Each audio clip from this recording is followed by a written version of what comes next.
여러분,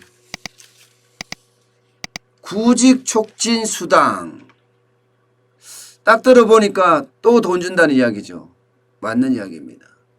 예, 이게 한국형 실업부조를 내년에 시행한다는 거예요. 실업부조니까 실업이 됐을 때 부조, 보태주는 거란 뜻이에요. 예, 이게 이제 그 모양새가 벗겨졌습니다. 이름은 구직 촉진 수당이라는 거고요. 예, 그 안에 정책에 대한 이름은요, 바로 이겁니다. 국민 취업 지원 제도라고 합니다. 지원 대상은 연령이 15세에서 64세까지예요. 소득은 중위소득 50% 이하고요.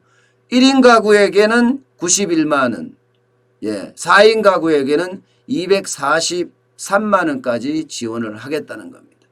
재산은 3억 원 이하고요. 취업 경험, 이거는 뭐 안 넣으려고 하다가 넣었다고 이야기하더라고요. 예, 최근 2년 이내에 100일 또는 800시간 이상 취업 경험이 있어야 된다. 그러니까 취업을 했다가 그만두게 되면 여기다가 이제 지원한다는 거예요. 지원 내용은요, 구직 촉진 수당이라는 이름으로 최대 300만 원입니다. 최대 300만 원. 예. 월 50만 원씩 6개월이란 뜻이에요.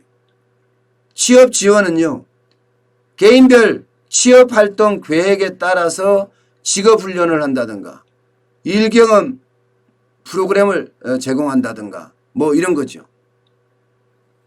제가 가장 심각하게 생각하는 거는요,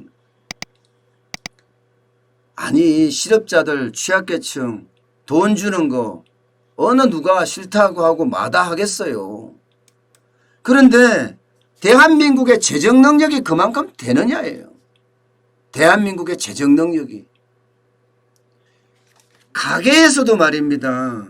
절대 무리하게 예산을 안 짜요. 가게에서도. 앞으로 벌 거를 예상하고 짠다? 솔직히 가게에서는요, 앞으로 벌어야지 예산을 짭니다. 하물며 정부는 더 할 거 아니에요. 딸린 식구가 얼마입니까? 정부에 딸린 식구가 5천만 명이 넘습니다. 그러면 돈을 쓸 때는 고민하고 써야 돼요. 그런데 국민취업지원제도라고 해서 구직촉진수당을 50만 원씩 6개월간 준다고 하면요, 거기에 돈 들어가는 게 도대체 얼마나 되는지 알고나 생각하고 뿌린답니까? 알고나? 예. 이게 아무리 적어도 내년만 하더라도요 1조 원 이상 들어갑니다. 1조 원. 40만 명에 해당되는 사람이 받을 수가 있고요.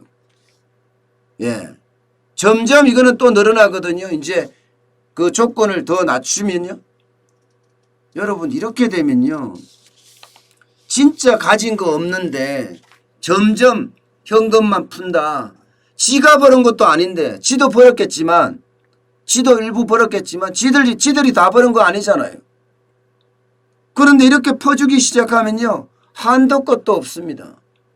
퍼주는 거는 항상 생각을 할 때 성장률을 감안을 해야 돼요. 대한민국의 성장률이 얼마나 일어나는데 이제 여기에 좀 취약계층 못 쓰는 사람들, 소득 하위 계층들에게 돈을 좀 풀어주겠다 이런 생각을 해야지, 그렇지 않고 무조건 이게 그 제도 좋으니까 시행합시다 이렇게 한다면요, 창고는 뭐 고가는 완전히 거덜나는 건 당연하고요. 국민들은 빚더미에 나앉게 된다는 거 왜 모를까요? 권력을 위해서? 여러분, 권력이 아무리 좋다고 하더라도요, 건불 10년 화무 11억이라고 했습니다. 권력은 10년을 못 가고 꽃은 열흘을 불지 못하다고 했어요. 왜 권력에 그렇게 집착하고 사는지 참 답답하네요. 솔직히 좀 답답하네요.